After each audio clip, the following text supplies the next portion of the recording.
बरगद के पेड़ पर एक लाश को उतारते हैं, अपने कंधे पर रखते हैं, तो लाश उन्हें कहानी सुनाना शुरू करती है। अब सोचिए सर, इस कहानी का मकसद क्या है? सुनिए कहानी और उसका मकसद।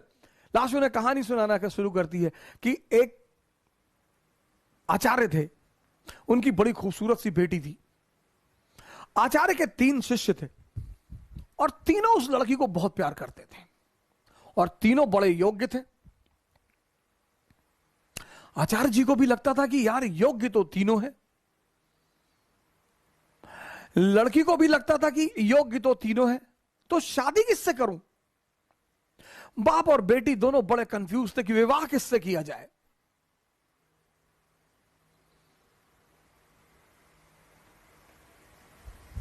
और जब लड़की यह सुनिश्चित नहीं कर पाई कि विवाह किससे किया जाए,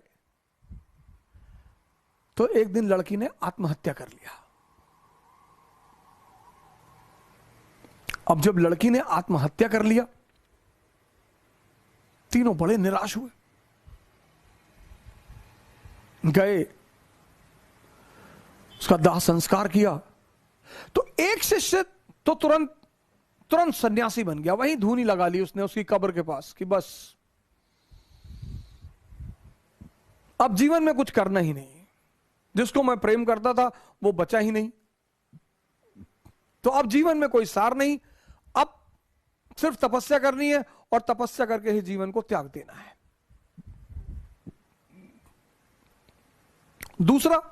दूसरा फकीर बन गया, घूमने लगा देश विदेश में। उसे पता था कि हिंदुस्तान में कुछ संत हैं जो फिर से जीवित करने का मंत्र जानते हैं। लगा वो उन संतों को खोजने जो फिर से जीवित करने का मंत्र जानते थे।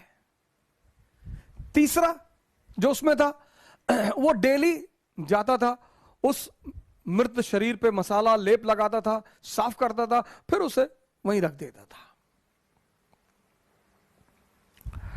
अब ये सिलसिला कुछ वर्षों तक चला, 2-4 वर्षों तक चला।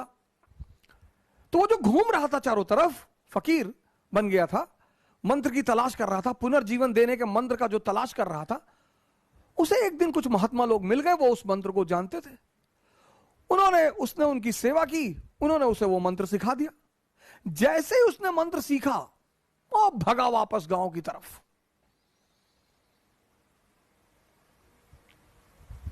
और वापस आकर उसने उस युवती को फिर से जिंदा कर दिया।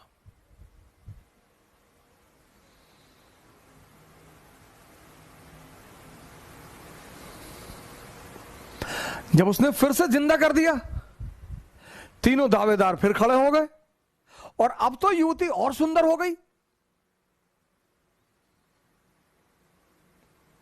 तब उस वेताल ने विक्रम से पूछा कि विक्रम बता कि अब लड़की को किससे विवाह करना चाहिए। अगर तेरे मन में उत्तर आ रहा है और तू जवाब नहीं देगा तो तेरे सर के टुकड़े टुकड़े हो जाएंगे, और अगर तूने जवाब दिया तो मैं तुझे छोड़कर चला जाऊंगा।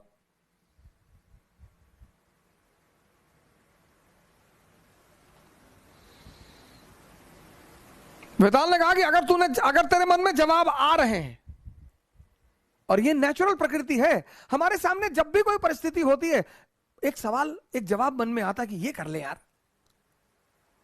नेचुरल प्रकृति है, नेचुरल जवाब आना ही है। तो वेताल ने कहा कि देख विक्रम, अगर तेरे मन में जवाब आ रहा और तूने मुझे नहीं दिया तो तेरे सर के टुकड़े टुकड़े हो जाएंगे, और अगर दे दिया तो मैं चला जाऊंगा।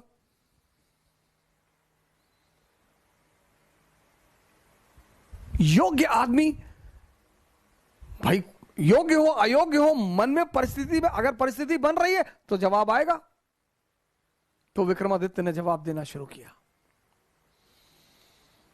कहा जो मंत्र सीख कर आया और जिसने पुनः जीवन दिया वो पिता तुल्य है। जीवन देना का काम किसका है? पिता का। क्या दर्शन है सर! जीवन देने का काम किसका है? पिता का। तो जिसने मंत्र सीख कर जीवन दिया वो पिता तुल्य है, उससे विवाह नहीं होगा। जिसने उस शरीर की सेवा की 4 साल तक, वो पुत्र का धर्म है। सेवा करना पुत्र का धर्म है, वो भी बाहर हो गया। जिसने अपनी ही जिंदगी दांव पे लगा दी, यही प्रेम की कसौटी है। विवाह उससे होना चाहिए।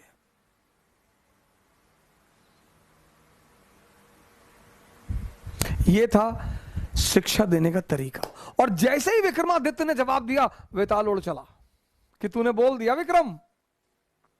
यानी अब सुनिए, इस कहानी का दूसरा उद्देश्य क्या है।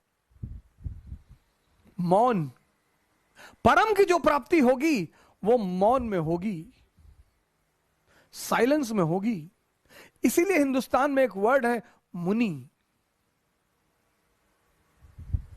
मुनि मतलब जो मौन हो गया हो। परम की जो प्राप्ति होगी, परम की, 25 बार विक्रम जाता है, 25 बार वेताल उससे सवाल करता है, 25 बार वो जवाब देता है और वेताल हमेशा निकल जाता है। और जब अंतिम बार विक्रम चुप हो जाता है,